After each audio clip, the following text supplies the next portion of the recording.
Aper, le sanglier en latin. Aper, un vêtement à votre identité. Avec Aper, sortez des marques woke.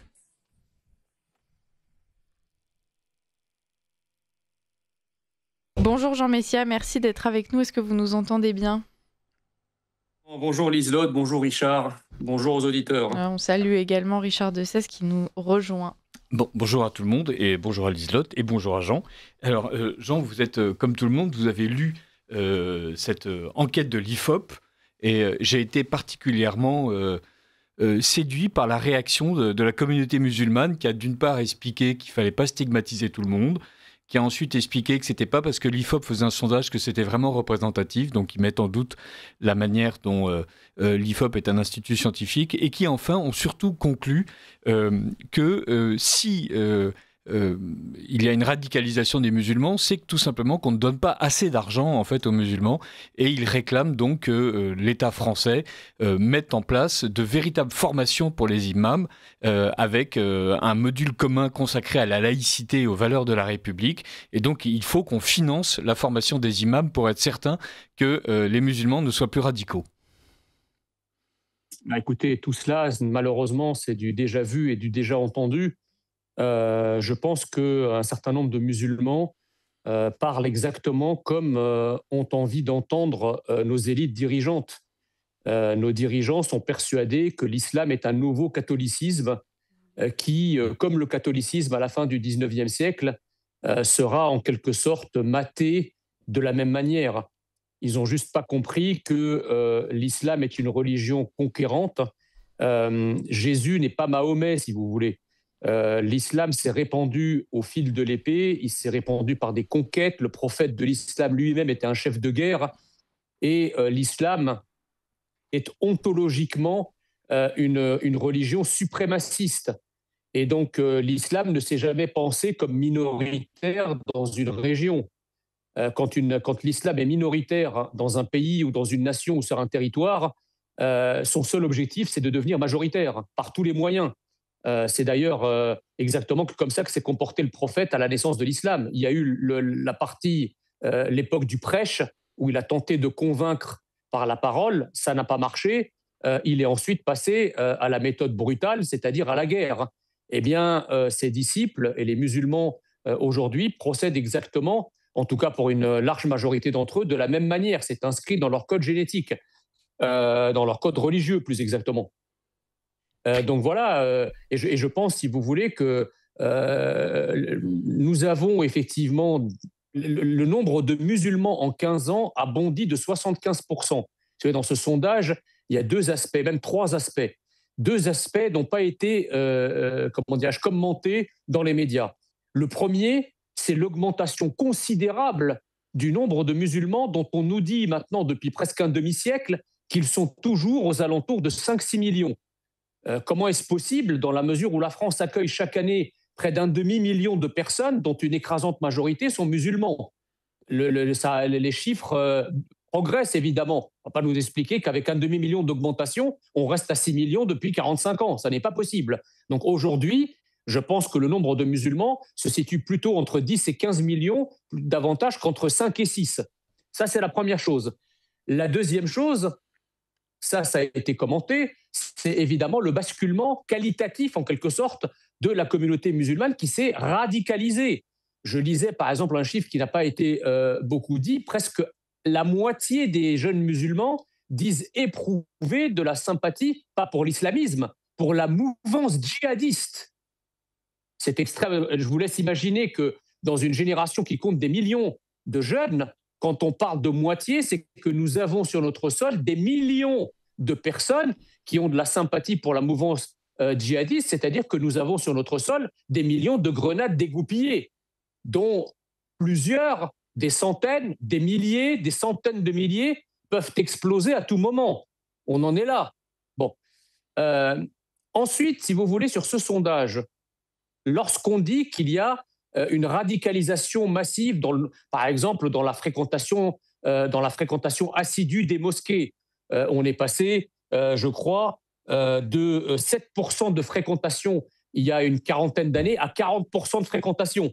Le respect du ramadan, 51% il y a 30 ans, 83% aujourd'hui. Le port du voile, elles étaient 16% des femmes il y a 30 ans à porter le voile, elles sont quasiment la moitié aujourd'hui, c'est-à-dire 45%.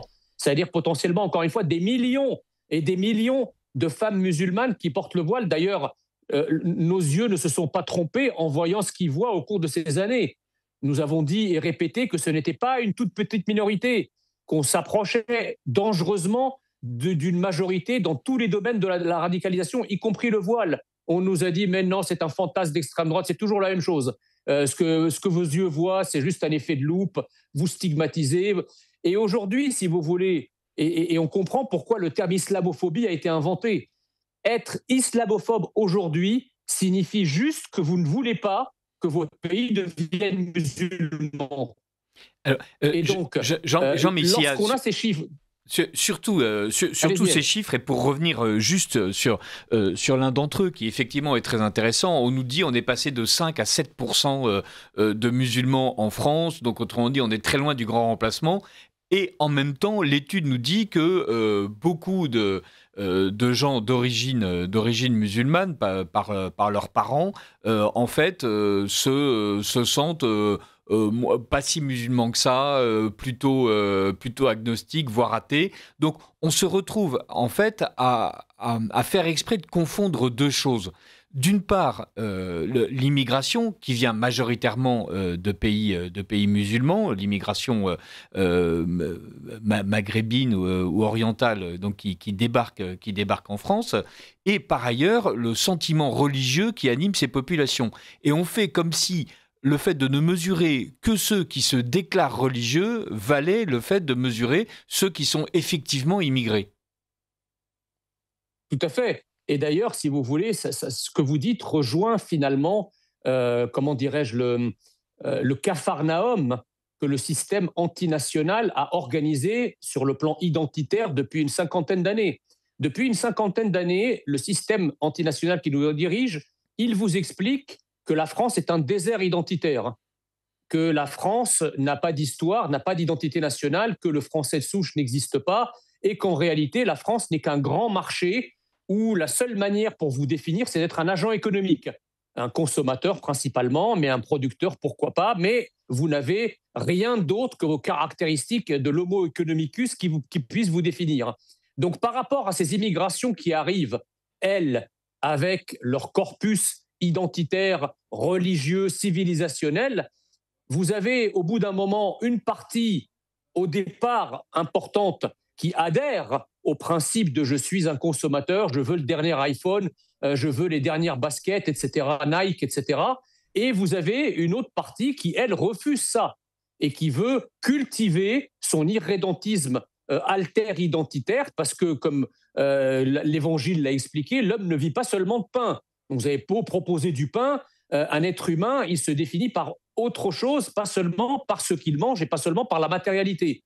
Et donc, sur ce désert identitaire organisé par le système antinational, on poussait des ronces alter-identitaires incandescentes, parce que la nature ayant horreur du vide, si vous proposez le vide à des individus, eh bien, il va y avoir un effet rebond fantastique et fanatique de la part de ceux qui refusent de n'être rien. Voilà. Et donc, les musulmans, si vous voulez, qui ont la possibilité de s'accrocher à une identité autre qu'une identité française fantomatique, parce qu'on ne la leur propose pas, eh bien, c'est ça qui explique aussi la fuite en avant de radicalisation, parce que si on proposait une identité française mièvre, on aurait peut-être un islam plus ou moins modéré qui serait sur notre sol. Mais comme on ne propose rien, eh bien, de l'autre côté, on a la réaction inverse et à l'extrême opposé d'une radicalité volcanique, en quelque sorte. Voilà ce qui arrive. Et le troisième point que je voulais également souligner, c'est que lorsqu'on dit, grosso modo, que près de la moitié des musulmans, toutes générations confondues, atteint maintenant le stade de la radicalité dans sa pratique religieuse, vestimentaire, pour sa sympathie pour les mouvances islamistes, etc. Pour la préférence pour la charia par rapport au code civil. Voilà, par exemple, ce que personne n'a dit, c'est qu'en réalité, nous avons la moitié, ou à peu près, de la communauté musulmane qui est devenue notre ennemi. Ça, personne ne le dit. Parce que quand on est un musulman fanatique, on exècre l'Occident, on exècre la France, on exècre ses valeurs, on exècre son universalisme, on exècre tout ce qu'il considère comme étant blasphématoire, on exècre l'égalité homme-femme, on aborde le droit des minorités. Vous comprenez? Donc quand on sort ces sondages, il faut dire ce qu'il y a à la suite. À la suite, c'est que nous avons entre 40 et 50%, peut-être même 60%, si on considère des franges démographiques de la population, qui veulent notre destruction. Et donc, quand nous disions, enfin, en tout cas, quand moi je dis depuis des années que nous avons une 5e colonne islamique en France, des soldats de la Oumma qui sont prêts à agir contre nous et dont l'allégeance n'est évidemment pas française, mais c'est une allégeance islamique qui, le jour où où ça viendra, elle prendra fait et cause contre nous, pour ne pas dire qu'elle prendra les armes contre nous, on y est. Je veux dire, on ne parle pas de plusieurs centaines de personnes, on ne parle pas de quelques milliers de personnes, on parle de plusieurs millions de personnes qui sont sur notre territoire, qui vivent parmi nous, qui refusent de vivre comme nous et qui sont pires contre nous. Voilà la conclusion qu'il faut ce matin rappeler à la France et aux auditeurs. Nous avons sur notre sol des millions d'ennemis dont le rêve est de nous détruire. Et c'est ça qui explique, si vous voulez, les explosions permanentes de ce volcan identitaire, ce qu'on appelle le djihadisme d'atmosphère, mais aussi le djihadisme de l'action, à travers ces coups de couteau, ces agressions, ces viols. On commentait la triste affaire Lola à votre antenne il y a quelques semaines. J'avais rappelé que la Dabia Ben-Kired avait choisi Lola parce qu'elle était française. Elle ne l'avait pas choisie parce qu'elle n'avait pas choisi une musulmane, elle n'avait pas choisi une africaine. Et dans les agressions, les milliers d'agressions tous les jours dans l'espace public, il y a une composante identitaire et religieuse que le système antinational refuse de communiquer, mais qui est réelle et qui s'explique par ce môle de haine islamique que nous avons biberonné en notre sein. Alors, vous avez raison, à défaut de nous haïr et de nous détruire, en tout cas, il compte bien vivre d'une manière totalement séparée de nous et affirmer cette sécession. Moi, c'est cette statistique sur le fait que 51% des musulmans déclarent que la charia doit être préférée aux lois françaises dans l'organisation de leur vie sociale qui m'a un peu assis. La réaction donc des musulmans, je citais je citais l'une d'entre elles tout à l'heure, donc et qui réclamait évidemment plus d'argent pour mieux former les musulmans et les imams. Donc voilà, après tout, s'il y a un problème, payez-nous. Il y a aussi la réaction du corps social qui explique que l'IFOP n'aurait pas dû, enfin du corps social, du corps médiatique et politique, qui explique que l'IFOP n'aurait pas dû en fait sortir cette étude et que produire un savoir sur les musulmans est en fait quasiment une déclaration de guerre et que les extrémistes de tous bords, vous et moi, notamment Jean Messia, vont s'emparer de chiffres indéniables pour en faire un instrument de bataille. Et notamment, Jean-Michel Apathy a expliqué que le Figaro était en train d'apporter la guerre civile aux Français puisqu'il relayait l'étude de l'IFOP. Bah oui, quelle idée! Quelle idée d'ouvrir les yeux des Français, de les réveiller de leur sédation identitaire profonde et continue en vue de leur euthanasie, en publiant une photographie de la réalité. Enfin, franchement, ce que nous dit Jean-Michel Apathy, c'est que vous ne pouvez pas fermer vos gueules et laisser la France se remplacer et s'islamiser tranquillement, sans foutre le bazar et sans essayer de contrecarrer ou d'exorciser cette funeste destinée. Mais vous êtes fous. Alors, qui apporte la guerre identitaire ? Ceux qui veulent vivre en France sans être français, ceux qui veulent vivre en France en haïssant la France, en haïssant ses lois, en admirant des mouvances islamistes et djihadistes qui ont perpétré des attentats qui ont coûté la vie à des centaines de personnes sur notre sol et qui en ont blessé des milliers d'autres. C'est ça la vraie haine et l'unique haine. C'est la haine islamique qui poignarde, qui déchiquette, qui écrase, qui égorge. Il est où, M. Apathy, là-dedans ? Pourquoi il ne réagit pas à ça? Si la France était un pays raciste et islamophobe, nous n'aurions pas aujourd'hui sur notre territoire 10 à 15 millions de personnes de confession musulmane, dont la moitié nous détestent et nous haïssent et sont sympathisants de mouvances suprémacistes. Enfin, et puis quand on nous dit qu'on n'a pas dépensé assez d'argent, mais ils rigolent ou quoi? En Seine-Saint-Denis, il y a un rapport qui est sorti il y a quelques années tendant à démontrer que l'État dépense 31% de plus de dépenses publiques sur le département de Seine-Saint-Denis, qui est quasi majoritairement peuplé de musulmans, que sur le reste de la France. Il y a une discrimination positive en faveur de ce département où la dépense publique est 33 fois supérieure à celle de la moyenne nationale. Qu'est-ce qu'ils veulent de plus? La politique de la ville, qui s'adresse quand même principalement à des populations musulmanes périurbaines, a englouti des dizaines et des dizaines de milliards d'euros. Pour quel résultat? Donc, vous voyez bien que c'est pas là, si vous voulez, n'est pas la question. Maintenant, moi, je pose une autre question à Jean-Michel Apathy et ainsi qu'aux autres médias qui tentent à minimiser ou à contester la méthodologie du sondage. Qu'aurait pensé la communauté musulmane et Jean-Michel Apathy, son principal laquais? Qu'en aurait-il pensé s'il y avait eu un sondage, exactement avec la même méthode, qui avait démontré que 80% des Français juifs soutenaient Israël? N'aurait-il pas dit, regardez, nous avons des centaines de milliers de juifs qui soutiennent l'État génocidaire, qui soutiennent le massacre des Palestiniens, qui soutiennent les violences commises à l'égard des enfants? Aurait-il à ce moment-là dit, ah non, non, non, on prend des précautions, on prend des pincettes, le sondage n'est pas représentatif, pas du tout. Donc vous savez, c'est la fameuse phrase de Paul Valéry, quand le message ne plaît pas, il faut dézinguer le messager. Le messager, en l'occurrence, c'est l'Institut de sondage et sa méthodologie. Mais la réalité, si vous voulez, c'est qu'il suffit de voir ce que vos yeux voient. Enfin, je veux dire, moi, j'habite dans une région, je ne peux pas sortir sans voir plusieurs femmes voilées au cours d'une promenade d'un quart d'heure. Alors, au départ, quand on n'a pas les chiffres, là, effectivement, on peut dire, mais non, mais c'est un effet de loupe, vous ne pouvez pas affirmer cela. Alors, ce qui est très drôle, c'est que quand nous affirmons l'islamisation, on vous dit, vous n'avez pas de chiffres, vous n'avez aucune preuve de ce que vous affirmez, tout ça doit être étayé. Très bien. Maintenant qu'on a les chiffres et qu'on les étaye, on vous dit, ben, les chiffres sont faux. Donc, qu'est-ce qu'ils cherchent au juste? Enfin, c'est quoi ce déni militant et cette cécité militante? Les chiffres sont là, les réalités visibles sont là, il leur faut de quoi de plus?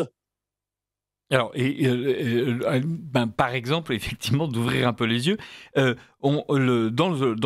cette étude de l'IFOP, on dit que 38% des jeunes femmes portent le voile par fierté identitaire, pour montrer leur appartenance à une religion. Donc voilà, on a des identitaires, mais qui, eux, évidemment, ne se font pas embastiller par la police.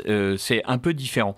Il y a aussi, donc je tiens à le redire, parce que j'ai été très surpris par la manière dont Ibrahim Ilsa, si je ne m'abuse, Ibrahim Alsi, pardon, coprésident du Conseil français du culte musulman, après avoir mis en doute une partie des chiffres, et à la suite d'autres musulmans qui ont expliqué, notamment le recteur de la Grande Mosquée, si je ne m'abuse, que c'était bien normal que les musulmans se radicalisent, puisque en fait ils sont discriminés et stigmatisés, et donc c'est en gros c'est parce qu'on n'a pas bien accepté les musulmans que les musulmans deviennent encore plus musulmans. Et donc Ibrahim Alsi estime que la lutte contre l'extrémisme doit passer, je cite, par le financement d'instituts de formation dignes de ce nom pour les imams de France, avec un tronc commun sur la laïcité et le cadre républicain.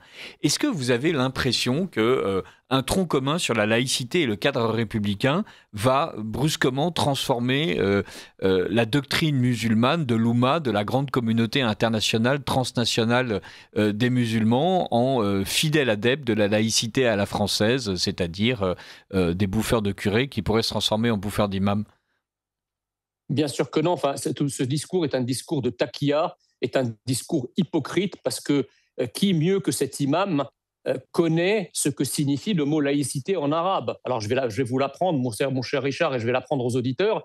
Le mot laïcité en arabe est le même mot pour désigner apostasie. Voilà. Al-almaniyya en arabe, c'est le mot qui désigne le fait d'exclure Dieu ou de ne plus croire en Dieu. C'est une forme d'athéisme. Donc, demander à un musulman, si vous voulez, d'adhérer à l'apostasie, pour sûr que le musulman va vous dire « Ah, chouette, je vais y adhérer, bien sûr ». Non, mais on se fout du monde. Bien sûr que non. La laïcité est un concept non seulement totalement étranger à l'islam, mais qui plus est un concept ennemi de l'islam parce qu'il est considéré comme une espèce de, de relégation de Dieu ou de rejet de Dieu, d'Allah plus exactement. Donc aucun musulman n'adhérera à ça. D'ailleurs, les musulmans l'expriment dans ce sondage. Quand ils vous disent qu'ils sont près de la moitié, plus de la moitié, à adhérer davantage à la charia qu'aux lois de la République, que veulent-ils dire par là? C'est que les lois de la République sont des lois d'apostasie, sont des lois qui incluent la laïcité, qui incluent tout un tas de concepts qui sont radicalement et drastiquement contraires à l'islam. C'est pour ça qu'ils n'y adhèrent pas.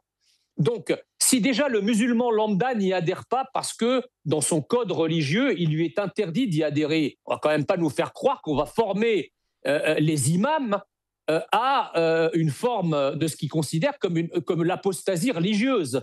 Donc ça ne prendra pas, ça ne marchera pas et ça ne mènera à rien. Et en disant cela, c'est une autre manière d'accabler la France.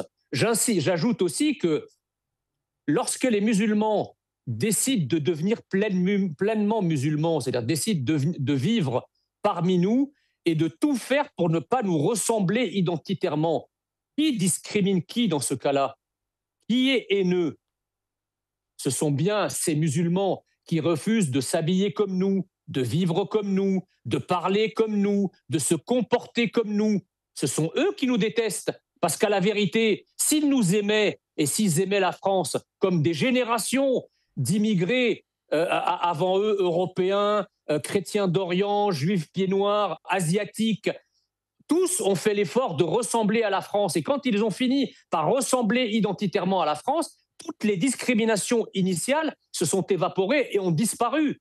Vous savez, les Français sont comme n'importe quel autre peuple. Ils ne discriminent jamais ceux qui leur ressemblent. Et d'ailleurs, quand vous vous convertissez à l'islam, un Jean-Baptiste qui se convertit à l'islam, il devient Mohamed.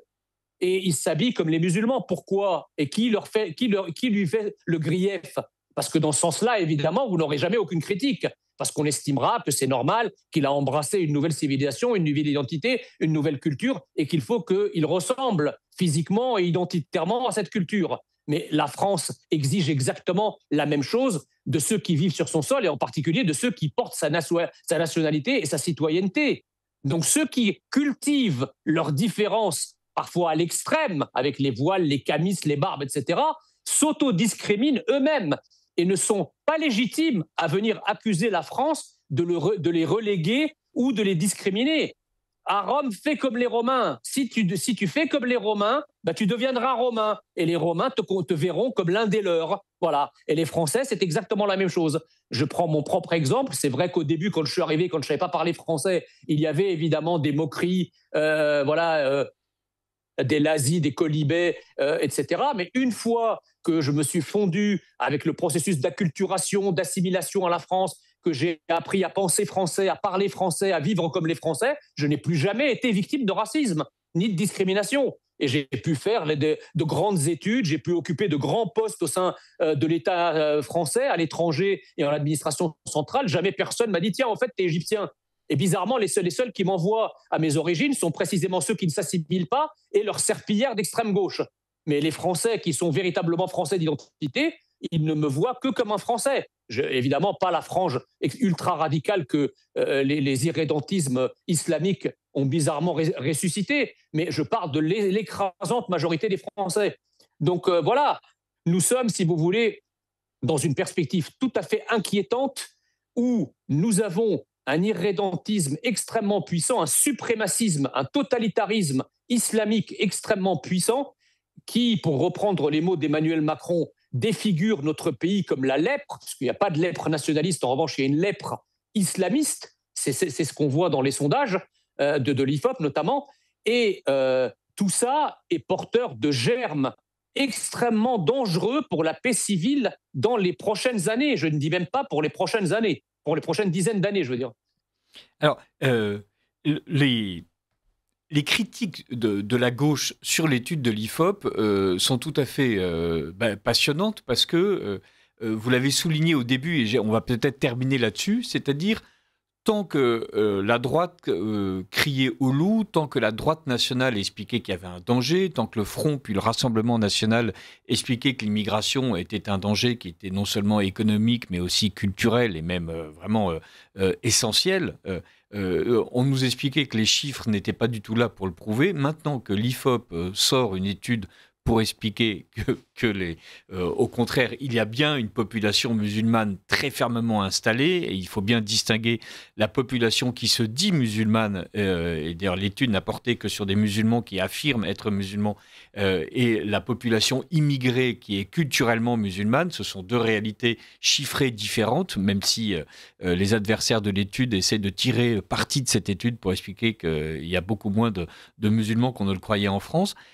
Il y a l'idée que, puisque le réel nous est mis sous les yeux par l'IFOP, brusquement, il faut contester la méthode de l'IFOP pour les plus radicaux, et il faut contester en fait ce que l'IFOP a observé. L'IFOP qui, par ailleurs, évidemment, chaque fois qu'elle sort une étude, n'est jamais contestée ni sur sa méthode, ni sur ses résultats.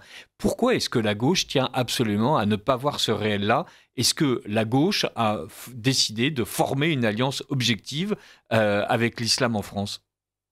Bon, ça, c'est effectivement où on sait très la bien gauche dans son ensemble, que pas que LFI. Hein. Oui, oui, oui, oui. Face au totalitarisme islamique, j'ai déjà eu l'occasion de l'expliquer à votre antenne, on a la reconstitution des résistants et des collabos des années 40, sauf que là, le péril ne s'appelait plus le nazisme, il s'appelle l'islamisme. Et donc, face à ce totalitarisme suprémaciste qui nous agresse, qui nous attaque, qui veut nous remplacer et nous conquérir et nous soumettre, vous avez des résistants, c'est globalement la droite et le camp national, et vous avez les collabos, dont certains d'ailleurs n'ont rien à envier en termes de collaborationnisme à des DA ou à des Doriot, à part la culture et le verbe. Voilà, ça c'est la première chose. La deuxième chose, c'est que moi je pose la question ce matin, qu'aurait dit la gauche d'un sondage portant sur 1000 Français où il était démontré qu'il y avait un racisme à l'égard des Noirs et des Arabes en France? Un sondage qui aurait montré la réalité des discriminations que subiraient les Noirs et les Arabes à l'embauche et au logement, par exemple. Est-ce que la même gauche aurait critiqué un sondage, le même sondage avec la même méthodologie et le même institut qu'est l'IFOP, et qui aurait dit ces réalités? Est-ce que la gauche l'aurait contesté? Pas du tout. Elle en aurait fait ses choux gras, elle en aurait fait sa une, elle aurait dit, voilà, c'est ce que nous disons depuis longtemps, etc. Et enfin, je terminerai par quelque chose de très simple, c'est que la gauche a une idéologie, c'est de l'idéologie. C'est-à-dire que qu'est-ce que la caractéristique de l'idéologie? C'est quand le réel lui donne tort, quand le réel vient la contredire, c'est le réel qui a tort. L'idéologie doit être sauve. Donc l'idéologie, c'est nous vivons ensemble, l'islam n'est pas un problème, nous avons un islam de France qui a un islam républicain, il y a des phénomènes de suprémacisme et de djihadisme et d'islamisme, mais ça concerne une toute petite minorité, ça c'est l'idéologie. Maintenant, vous avez une réalité qui vient exprimer exactement le contraire, donc elle percute l'idéologie. Que répond l'idéologie? Le réel est faux. Le réel est Puisque faux. C'est notre idéologie qui a raison. Donc, ce que fait la gauche, c'est ce qu'ont fait le communisme, le nazisme, le fascisme. La vraie idéologie aujourd'hui antinationale mortifère, c'est l'idéologie de gauche qui va jusqu'à nier les menaces existentielles que pèsent sur notre nation, au premier rang desquelles l'islam. Merci beaucoup Jean Messia, et évidemment à jeudi prochain pour toujours sur le front de la vigilance par rapport aux dangers qui nous menacent. Merci.